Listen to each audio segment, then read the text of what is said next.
Bonjour à vous, alors on va voir ce que sont devenus les agrumes, hein, qu'est-ce que ça donne, si ça mûrit, combien il y en a, etc. Donc je vous rappelle que c'est la première année, hein, je les ai plantés au printemps, au mois de avril-mai, et regardez déjà, donc ça pousse bien, hein.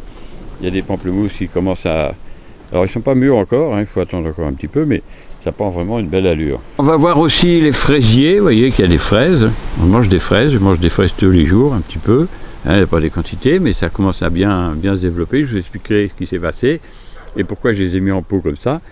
C'est vraiment, d'ailleurs, c'est vraiment extraordinaire en fait. Alors, on va commencer par les citrons. Vous voyez, donc là, ce citronnier, ils sont beaux les petits citrons.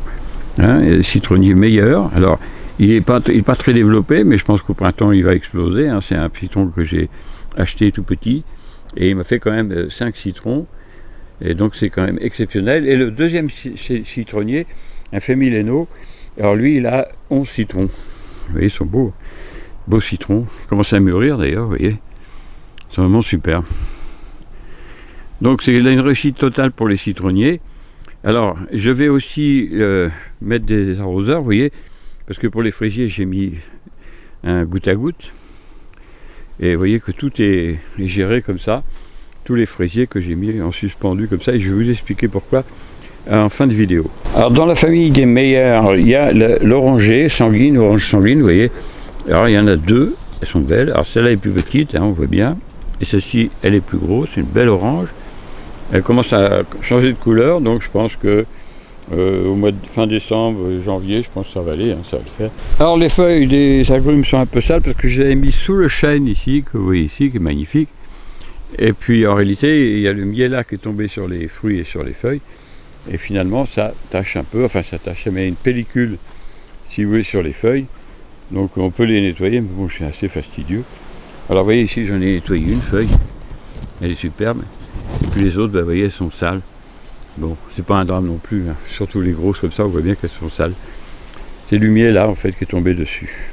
Alors l'année prochaine, évidemment, les agrumes, je ne les mettrai pas sous le chêne. Je mettrai des arbres, des cerisiers, des pommiers, des choses comme ça. Mais pas les agrumes. Alors en deuxième oranger Washington Navel. Alors elles sont belles, bon c'est pas très grosse, hein, mais c'est la première année, hein. Et encore, vous voyez, celle-là ça va, hein.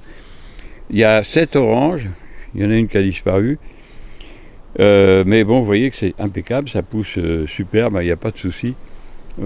Pour une première année, on va vraiment se régaler. Alors bien entendu, j'en remettrai du goutte à goutte aussi, hein, pendant la semaine prochaine. Donc c'est super parce que là franchement pour l'arrosage, hein, c'est vraiment génial. Et bon voilà, en ce moment ils arrosent quasiment pas, hein. C'est simple, un petit peu de temps en temps. Et j'ai un testeur d'humidité, je vais vous faire voir ça. Donc vous voyez mon testeur d'humidité, c'est assez simple, hein, parce que c'est pas toujours évident de savoir s'il y a suffisamment d'humidité dans les pots. Et voilà, j'ai juste à faire ça. Et vous voyez il y a encore suffisamment d'humidité puisque on est carrément au milieu, donc il n'y a pas de souci. Donc vous voyez, c'est très simple, il n'y a pas besoin de l'arroser. Et ça me permet de ne pas avoir des mauvaises surprises, soit en mettant trop d'eau. S'il y a trop d'eau, c'est pour ça que je laisse les pots dès que je vois que ça arrive là. J'ai des pots de test, hein, d'ailleurs. Je me base sur eux. Dès que l'humidité arrive dans le bas des pots, j'arrête tout.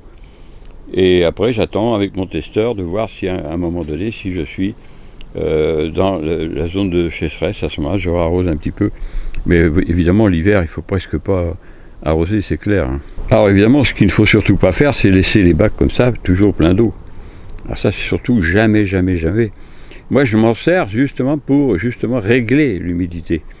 Mais il ne faut absolument pas qu'il soit plein d'eau. Ça, l'hiver, c'est un truc à jamais faire. Alors, pour mes pomelos, s'il en reste 10, j'en ai mangé un. J'ai craqué, bon il n'était pas assez mûr mais il était très bon déjà. Et vous voyez, ils sont en train de mûrir là, ils sont en train de mûrir à fond. Et c'est vraiment super, vraiment très bien.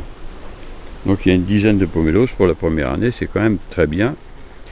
Et donc c'est vraiment agréable. Encore une fois, je suis obligé de parler de mon engrais liquide, mais vous voyez, c'est merveilleux quoi. Vous plantez un pomelos comme ça et vous récoltez, ils font 300 grammes, donc vous récoltez 3 kg, 3 à peu près. Il y a des fourmis qui se promènent. Vous récoltez 3,3 kg de pomelos, c'est vraiment fantastique. Alors je leur ai mis aux agrumes un petit peu d'engrais liquide il y a 15 jours. sans plus, hein, c'est pas la peine non plus. Mais eux, ils sont toujours en train de nourrir leurs fruits, hein, donc il ne faut pas les laisser tomber comme ça. Alors l'engrais liquide, si vous voulez un lien, il y a un lien sous la vidéo, un lien pour une page où la gestion des engrais, hein, vous tombez dessus, et dedans cette page, vous avez un lien pour l'engrais liquide. Hein. Donc dans cette page, je vous explique tout ce qu'il faut faire pour tous les jardins. Hein, tous les engrais que moi j'utilise, vous avez les marques que j'utilise, etc. C'est une page ouverte, hein, c'est gratuit, vous regardez tout ça. Alors j'ai un challenge parce qu'en réalité il y a un abonné YouTube qui m'a envoyé un commentaire, il m'a dit alors avec les citrons que vous avez laissés cette année, l'année prochaine, n'espérez pas avoir plus de 5 citrons. Eh bien je relève le challenge et moi je vous dis qu'il y aura beaucoup plus que ça. Alors donc on relève le défi, hein. C'est le citronnier Feminello, hein. Feminello, pardon. Et on verra l'année prochaine combien il y en a, parce que là il y en a 11, et on verra l'année prochaine comment il sera et combien il y aura de citrons. Et moi je vous dis qu'il y aura beaucoup plus que 11. Donc on verra ça, et vous voyez, il est même encore en train de pousser, oui. Donc il y aura forcément plus de 11. Alors avant de parler des fraisiers, eh bien voilà le clémentinier. Alors c'est un clémentinier de clémentine de Corse. Vous voyez, il en a une. Vous voyez, il en avait plus, mais je ne sais pas ce qui s'est passé. Je me demande si on ne m'a pas volé les clémentines, enfin peu importe. Là maintenant elles sont rentrées dans les serres. Et voilà, donc il a une clémentine, on va pouvoir y goûter. Elle est belle, hein. C'est une belle clémentine, elle n'est pas mûre encore, mais c'est presque, hein. Je pense que pour Noël ce sera bon. Donc franchement, la réussite, c'est, je crois qu'il y a une trentaine d'agrumes pour la première année. C'est quand même une réussite totale. Imaginez ce que ce sera l'année prochaine, parce que évidemment il y en a d'autres, hein, que j'ai pas mis là, parce que j'ai mis que les agrumes qui portaient les fruits. Alors j'ai 4 agrumes en plus, et puis je vais en acheter d'autres bien sûr, hein. 4 ou 5 agrumes en plus, et l'année prochaine vraiment les agrumes il y en aura un paquet.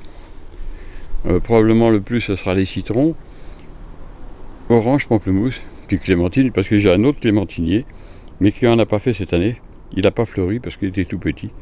Donc on verra l'année prochaine.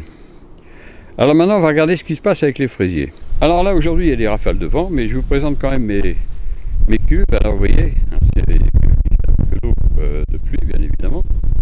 Il y a 3 cuves de 1000 litres, elles sont pleines parce qu'il y a plus de 35 mm hier. Donc vous voyez c'est plein d'eau. Alors comment ça marche? Parce que du coup j'arrose au goutte à goutte avec. J'ai une pompe à batterie. Hein, vous voyez la marque Akina. En fait, c'est une marque allemande. Vous pourrez trouver ça, hein, facilement. Et c'est vraiment extraordinaire. Alors, quand je vais arroser, j'ai juste à brancher, vous voyez, l'eau ici. Et puis le tuyau qui va distribuer ici, vous voyez. Voilà, c'est tout. Et puis après, appuyer là. Et voilà, c'est parti. Vous voyez, c'est très simple. Et après, dans mes tuyaux d'arrosage, eh bien, j'ai des clapets. Je peux choisir les rampes qui vont arroser, celles qui n'arrosent pas. Alors, vous voyez, l'eau, elle arrive par ici. Il y a ici un filtre pour empêcher, évidemment, que ça bouche les trous. Et après, c'est distribué sur toutes les rampes. Hein. Et voilà, après, alors, à chaque rampe, il y a une vanne. Il y a une vanne comme ça qui me permet de la sélectionner ou pas.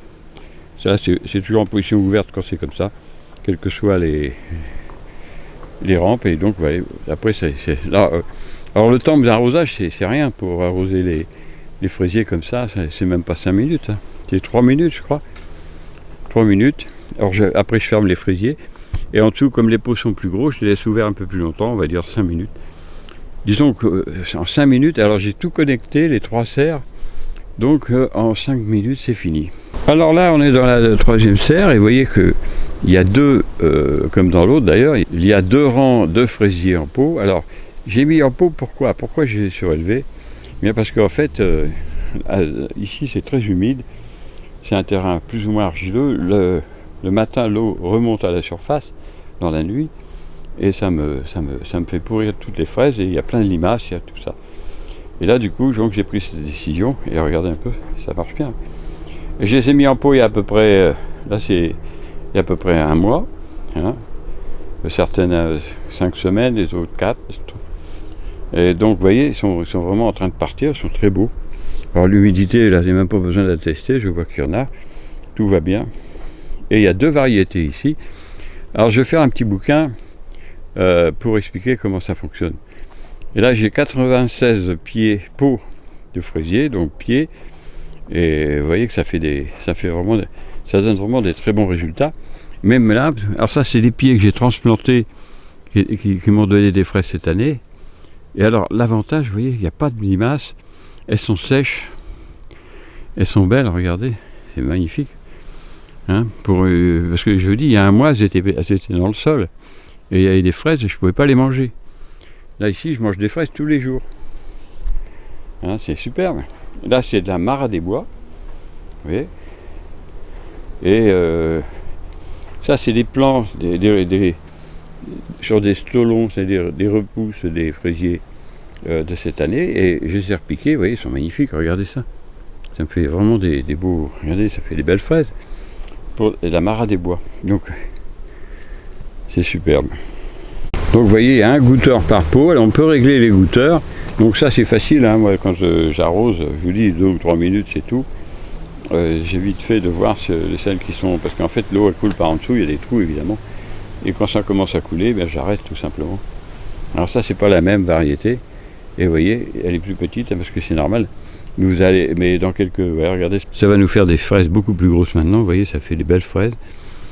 Ça va être comme ça partout l'année prochaine, ça va être énorme. Énorme. Alors je fais un petit bouquin pour expliquer pourquoi ce que j'ai mis comme engrais, comme compost, terreau plutôt, et les engrais équilibrés minéraux, et évidemment mon engrais liquide. Et depuis qu'elles sont en pot, elles poussent. Alors on est quand même le 20 novembre, 21 même aujourd'hui, et regardez comment ça pousse. Alors il faut quand même que je prévoie de les protéger pour s'il y a des gels, parce que dans les serres comme ça gèle assez facilement aussi, hein. Mais bon, c'est vraiment que du bonheur. Alors vous voyez, dans les fraisiers comme ça, aujourd'hui il y a au moins une dizaine de fraises que je peux cueillir. Le 21, il y en a derrière, que je vous les fie, parce que ça pousse derrière aussi, hein. Regardez les fraises, hein. Il y a 3 fraises ici, j'en ai enlevé une. Il y a 3 fraises ici, et elles sont pas du tout abîmées, il n'y a rien. C'est vraiment extraordinaire. Donc en fait, il y a une douzaine de fraises à manger. Je vais attendre encore une journée pour les laisser. Et vous voyez qu'il y a des fleurs partout, et là il y en a encore une, vous voyez. Superbe. Donc la Mara des Bois, ça marche superbe. Et puis là, je vous dis, hein, je vais les repiquer à 3 semaines, 1 mois. Donc c'est vraiment super. Je n'ai pas marqué la date d'ailleurs, je vais la retrouver. Alors pour les fraisiers, je referai une vidéo plus précise sur les pots, où est-ce que je les ai achetés, combien ça m'a coûté, etc., etc. On verra ça. Je n'avais pas vu celle-là, vous voyez, il y a encore une là, cachée. C'est vraiment super. Et puis je ferai une vidéo vraiment spécialisée là-dessus. Alors si je gèle pas, j'espère en manger à Noël. Hein, vous voyez, c'est vraiment extraordinaire. Puis là, vous n'avez pas de parasites en fait. Les oiseaux ne peuvent pas venir parce que les portes sont fermées, ou il y a un... Regardez, même dans cette variété-là, c'est la même chose, hein. Elles sont très très bonnes aussi, celle-là c'est exceptionnel. Voilà, bah écoutez, on fera une vidéo pour Noël. Si ça gèle pas, si ça gèle, bah tant pis, hein. Mais j'ai essayé de faire en sorte que ça gèle pas. Et puis on fera une petite vidéo, on regardera un peu ce qui se passe. Et bien voilà pour les agrumes et ces petits fraisiers merveilleux. Et moi je vous dis au revoir et à bientôt pour d'autres vidéos.